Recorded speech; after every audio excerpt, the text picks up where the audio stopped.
Okay, I'm on the phone right now with Dale Cearley to talk about libertarianism and the current political system in the U.S.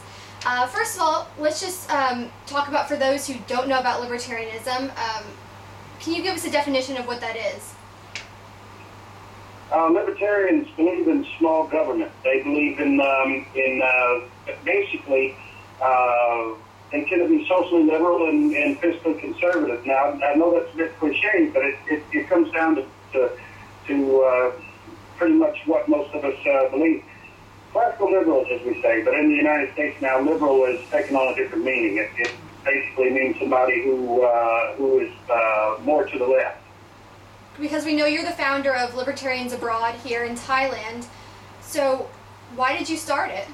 And the interesting thing about it is we kind of started Libertarians Abroad, similar to Democrats Abroad, but a lot of the people who come to our meetings, in fact, sometimes the majority, tend to be people from other countries, and not even just only Americans. So because they're interested, or they also have these kinds of ideas, and they're looking for people to share with. So what exactly do you do? I mean, I know you've got the website, but I mean, do you have rallies?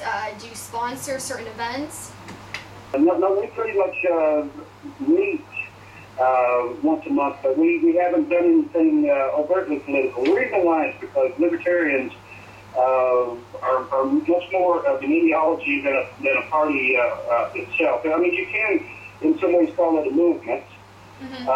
Because I mean, you look at what's happening with Ron Paul right now, or for the last several years actually. But many libertarians who consider themselves libertarians are apolitical, and many libertarians who consider themselves libertarians are not necessarily part of the Libertarian Party. They're part of the Democrats, Republican, Constitution Party as well. So we come in all different stripes. I want to start getting into a few more questions about your views and views as a libertarian on certain subjects. First of all, just what do you believe is the role of the libertarian and the Constitution? This is something where libertarians tend to be a little bit split, because a lot of libertarians are pretty. I don't want to use the word anarchistic, but they're pretty much against government in all forms. The majority of American libertarians tend to be very pro-Constitution, especially the Bill of Rights. So that's actually much more of an anarchist way of looking at things than a libertarian way of looking at things. But most libertarians who you'll meet say that government should basically be strictly held to what's in the Constitution, and that the Bill of Rights, that's probably the most important basis of where our laws should stand. What about your view on presidential orders that seem to infringe on rights? Because that's been a big controversy in the past. Yeah, we don't believe that people have the right to target other people and to go out and grab them and kill them or torture them without a trial. I shouldn't be torturing them with a trial or not. But yeah, it's something that libertarians don't tend to fall on that side. At the same time, a lot of people they believe that if somebody's a threat, you do have to do something about them. So there is debate, as I guess there would be amongst the Republicans and Democrats as well. And what about, we've got foreign military engagements, and what's your view on that too? I mean, especially with Israel and what's going on in the Middle East right now. Invading foreign countries. Yeah. We generally are not for that. We generally are for trading with other countries. We generally are for dealing with countries, talking with countries. It's not so much of a dove than an hawk issue, but if we haven't been attacked, and this is what I'm speaking of, if we haven't been attacked, then we shouldn't be invading. What's your opinion on financial support to these countries? We believe that Israel has a right to exist, but as far as giving out taxpayer money to foreign countries, we're not really on the bandwagon. If a hurricane hits somebody and you go and help that country, that's foreign aid that's given for reasons of aid. But if you're propping up regimes, and I'm not speaking specifically about Israel, but you can put Israel maybe into this basket, even though Israel is a democracy, then we're not really for that. I mean, the citizens of their own country should be propping up their own regimes. I just wanted to switch topics right now and go to Ron Paul. So, as a libertarian, what are your thoughts on this? I mean, a lot of people were expecting him to do very well in this and possibly beat out Mitt Romney, and then he's stepping down. Ron Paul, to me, he's a two-edged sword to me. All right, and I'm a bit of on the back seat with this because, and when I say back seat, I don't mean I'm talking about involvement or such. Most of the people who I know are big-time Ron Paul supporters and tend to go with the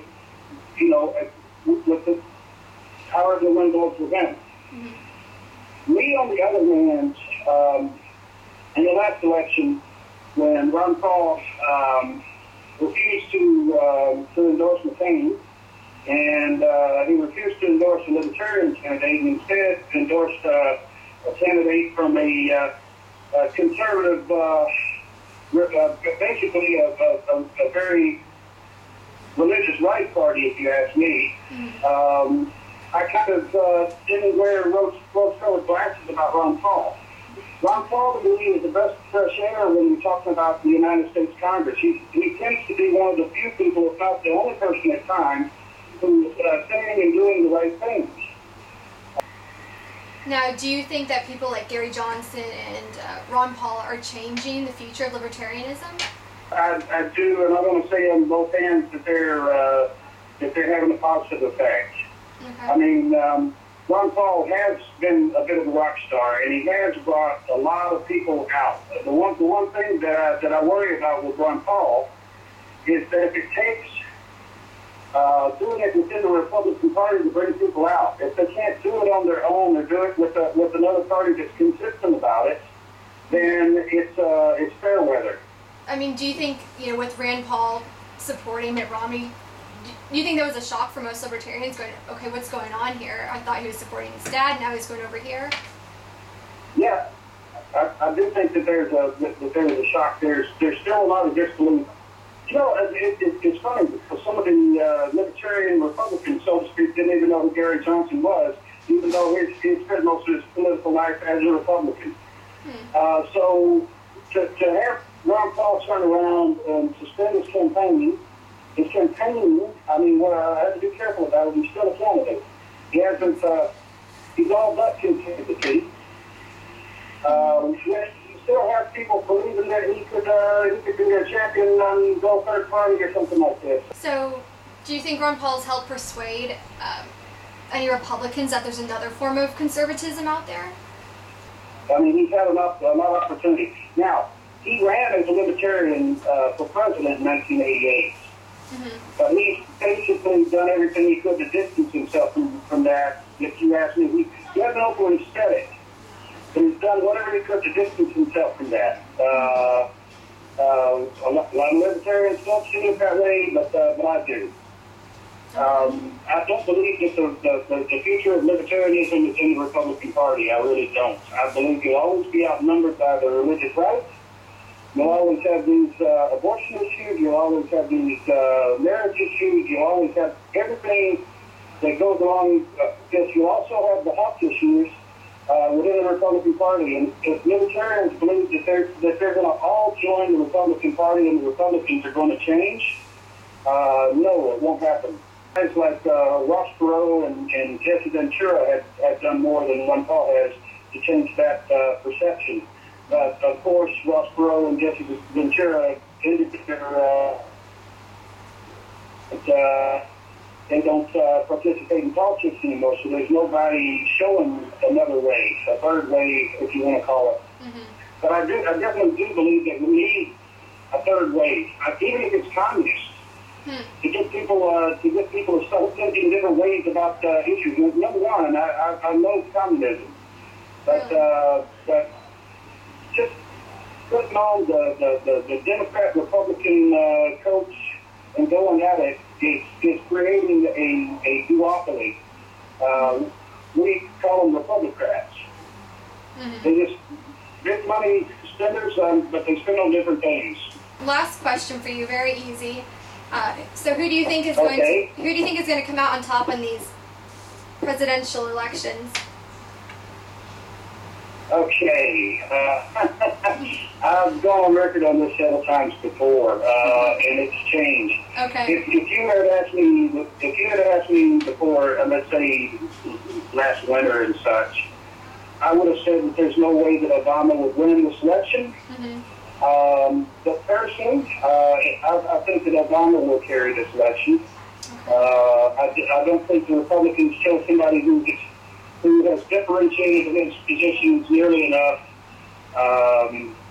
And as bad as things are, and as much as Obama didn't go as much as I think that he should have, and what I mean by that is the economy first, and our international situation second. I think he'll get reelected.